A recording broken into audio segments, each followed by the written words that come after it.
अब यही देखें कि इस स्वेलिंग में अब ये दिस इज़ रफली मैंने डायग्राम बनाया है स्वेलिंग के लिए कि किस तरह पॉइंट्स हैं। ये देखें पहले क्या करना है, इस किस सीक्वेंस से आपको जाना है किसी स्वेलिंग को एग्जामिनेशन के लिए।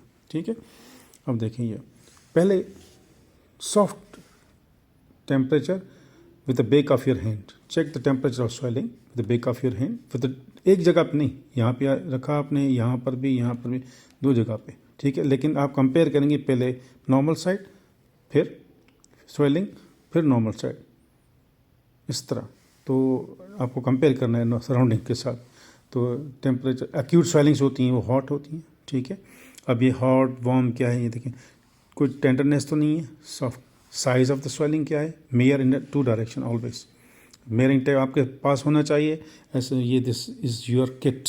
ठीक है, then simple test, overlying skin, pinch करें with the thumb and index finger, pinch the overlying skin जो है ना स्वेलिंग के, वो यहाँ से भी उठाएं, यहाँ से भी उठाएं, सेंटर से भी उठाएं, 2-3 जगह से। ठीक है, ओवरलैंग स्किन को देखें कि वो कभी कभार ये होता है सेंट्रल भी फिक्स्ड होती है स्किन और वो पेरिफेरी में वो ना पिंच हो सकती है। तो आप ये कह सकती हैं कि या कह सकते हैं आप लोग के overlying skin is fixed in center while free in mobile at the surroundings.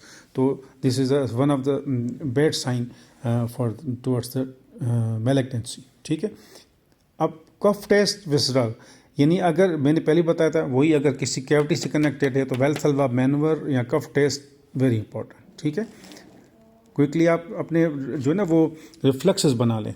जैसे ही स्वेलिंग का टच, आपने टेम्परेचर देखा नॉर्मल, वही normal swelling and then normal, तो रिवर्स भी करना है। साइज़ देख ली, ओवरलैंग स्किन पिंच कर लिया, आपने कफ टेस्ट कर ली अगर कैविटी के साथ है। ऐसे नहीं कि आर्म पे स्वेलिंग है, लेग पे स्वेलिंग, आप कफ टेस्ट करवाएं, ये गलत है। ठीक है, तो कंसिस्टेंसी देखेंगे आप। कंसिस्टेंसी मैंने आपको पहले बताया, मैंने लिख दिया यहाँ पे, सॉफ्ट, फर्म एंड हार्ड। देखिए soft lip like, firm tip of the nose, ये टिप ऑफ द नोज लिखा हुआ है, राइटिंग समझ में नहीं आएगी आपको। और हार्ड फोरहेड, स्टोनी हार्ट, ये मैलिग्नेंसी की साइंस हैं। तो कंसिस्टेंसी देखनी है। उसके बाद आपने fluctuation, always do fluctuation in 2 planes, 1 in this. ठीक है, दोनों प्लेन्स में करनी है। और then relation with the surrounding structures, mobility देनी। फॉर एग्जांपल ओवरलैंग स्किन एक सराउंडिंग स्ट्रक्चर है, स्किन के साथ मोबाइल है, ये आप फिक्स देखें, ये इसको मूव करें, यूँ भी मूव करें, यूँ भी मूव करें, कि सराउंडिंग स्ट्रक्चर के साथ फिक्स तो नहीं है। अब कोई कभी कभार स्वेलिंग यूँ तो मूवेबल होती है, यूँ मूवेबल नहीं होती, तो आपने वो डायरेक्शन लिखनी है। या दोनों हर तरफ मूवेबल है तो मोबाइल स्वेलिंग सराउंडिंग स्ट्रक्चर के साथ उसका क्या कनेक्शन है, वेरी इंपॉर्टेंट। ठीक है, और एनी कंप्रेशन इफेक्ट्स, इसमें कंप्रेशन इफेक्ट्स में क्या है देखें, कभी कभार ये होता है, मोस्टली ये लिम्ब स्वेलिंग से, एक्सिलरी स्वेलिंग से, फॉर एग्जांपल किसी नर्व पे कंप्रेशन कर रही है, किसी वेस्कुलर पे कंप्रेशन कर रही है, नेक स्वेलिंग रिट्रोस्टर्नल ग्वाइटर कंप्रेशन करता है, तो वो रिट्रोस्टर्नल ग्वाइटर की वजह से कंजेशन होती है। तो आपने ये ज़रूर चेक करना है कि अगर एक्सिलरी स्वेलिंग मिलती है तो उसी लिम्ब का, या कोई फीमोरल में, ये ट्रायंगल में या लेग में कहीं पर भी आपको स्वेलिंग मिलती है तो उसके जो डिस्टल तो द स्वेलिंग लिम्ब को आपने वेस्कुलर सिस्टम पे चेक करना है, नर्वस सिस्टम भी, मोटर पावर देखें क्या मूव कर रहा नहीं कर रहा। किसी को स्वेलिंग है पॉप्युलेटल फोसा में तो उसकी डिस्टल पल्सेस ज़रूर देखेंगे, रेडियल, और अगर एक्जिला में है, आर्म में है तो उसकी रेडियल पल्सेस देखेंगे, हैंड मूव कराएंगे, मसल्स नर्व्स आपने चेक करने हैं कि कहीं, इसको कहते हैं कंप्रेशन इफेक्ट्स। ठीक है, वेरी इंपॉर्टेंट। और translation test, you know translation test कैसे करते हैं। आपके पास टॉर्च होनी चाहिए, टॉर्च के बाद आपको वो एक रोल पेपर होना चाहिए डार्क, जो आपने डार्क ग्राउंड बनाना है, और टॉर्च आप यहाँ रखेंगे और अपोजिट साइड पे यहाँ पर आपने रखेंगे, अपोजिट वॉल पे। ठीक है, यहाँ कभी कोई कुछ बुक रिकमेंड कर दे सेंटर पे, लेकिन बेहतर ये कि यहाँ पर रखें और अपोजिट साइड पे आप अपना वो रोल रखें। तो उसके बाद देखिए ट्रांसलेशन टेस्ट पॉजिटिव है या नहीं है। What does it mean, translation test उसी में पॉजिटिव होगा जिसमें फ्लूइड होगा, वो भी क्लियर। फॉर एग्जांपल फ्लूइड है, क्लियर नहीं है, हेमेटोमा, हेमेटोमा में फ्लूइड तो है लेकिन ब्लड है, वो ट्रांसलेशन टेस्ट नेगेटिव होगा, लेकिन उसमें फ्लैक्चुएशन पॉजिटिव होगी। तो ऐसी स्वेलिंग जिसमें फ्लूइड है तो फ्लैक्चुएशन सब में पॉजिटिव होगी, लेकिन जो ब्रिलियंटली क्लियर फ्लूइड के साथ होगी उसी में ट्रांसलेशन टेस्ट पॉजिटिव होगा।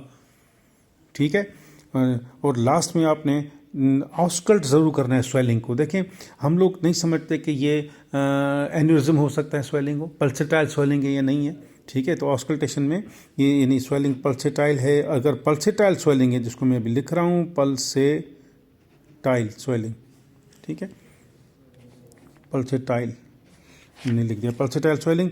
पल्सेटाइल स्वेलिंग में देखेंगे कि फॉर एग्जांपल ये देखें, ये आर्टरी है, ये आर्टरी है, इसका एन्यूरिज्म है ये फॉर एग्जांपल, ठीक, ये आर्टेरियल एन्यूरिज्म है, ठीक है।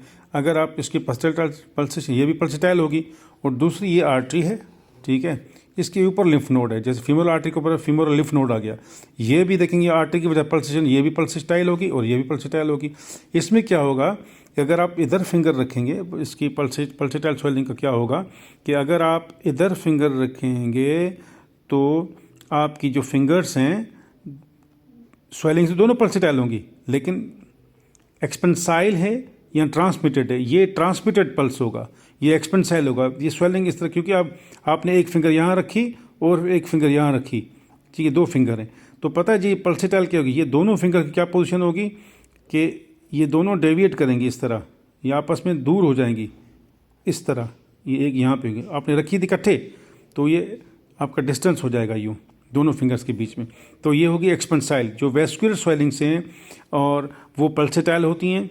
और ये नॉन वेस्कुलर स्वेलिंग है, ये भी पल्सेटाइल है, इसमें ट्रांसमिटेड होगी, ये जो पल्सेटाइल होगी ना, ये अप एंड डाउन होगी, अप एंड डाउन। अगर दो फिंगर्स के बीच में अगर आप रखें तो ये